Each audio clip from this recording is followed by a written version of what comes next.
కోసం ఎక్కడెక్కడ వెతికాడు? అసలు ఎలా తెలిసింది సీతమ్మ అపహరించబడ్డారు అన్న విషయం రాముడికి కదా? రాముడు మారీచుడు అది మాయాజింకని చంపేసిన తర్వాత స్కిన్ ఏదైతే కనుకుందో అది తన పైన వేసుకొని నడుచుకుంటూ వస్తున్నారంట. వెనక నుంచి నక్క అరిచిందట. యూజువల్లీ నక్క అరుపు బ్యాడ్ ఇదని అంటూ ఉంటారనమాట. ఓకే, అపశకునంగా భావిస్తూ ఉంటారు.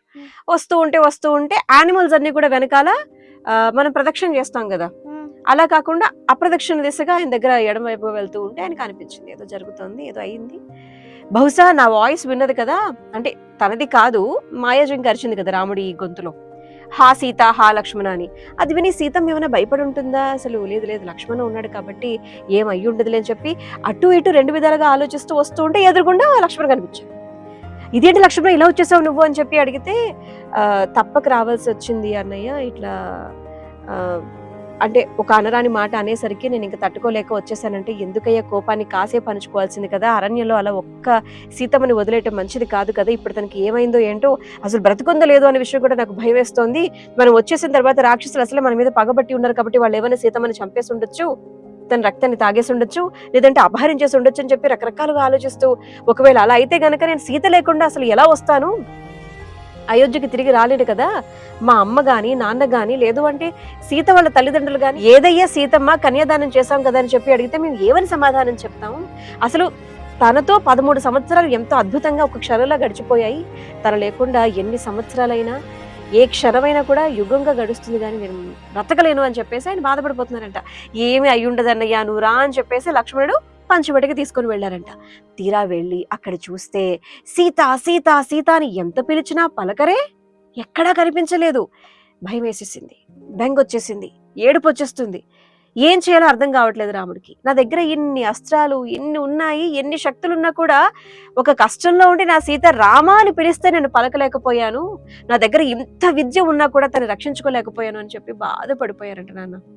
ఆ తర్వాత వెళ్ళి పర్వతాలు ఎక్కేసి అడిగారంట, పర్వతమా నువ్వు చూసావా నా సీతని, నీకేమైనా తెలుసా, నీకేమైనా కనిపించిందా అని చెప్పి నదుల దగ్గరికి వెళ్ళిపోయి గోదావరిని అడిగారట.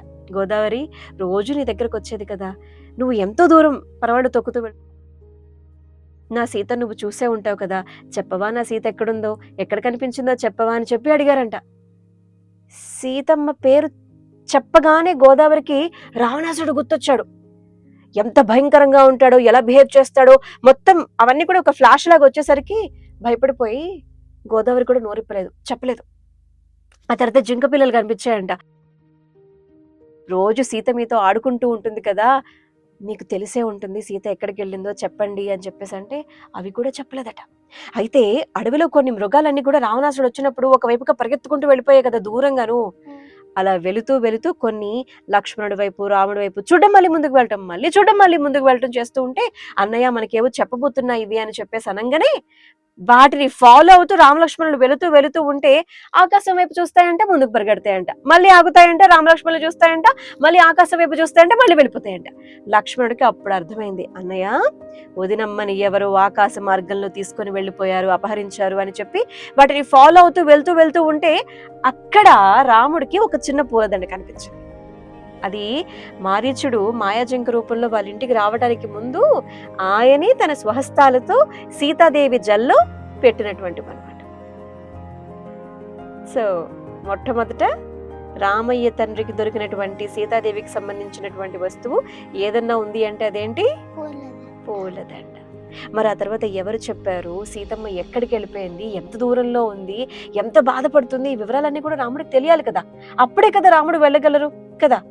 మరి ఆ ప్రయాణం ఎలా సాగిందో మనం నెక్స్ట్ కథలో తెలుసుకుందాం. ఓకేనా?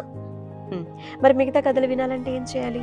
Like, share, comment and subscribe చేయాలి. నువ్వు నేను ఒకటికి. బాయ్.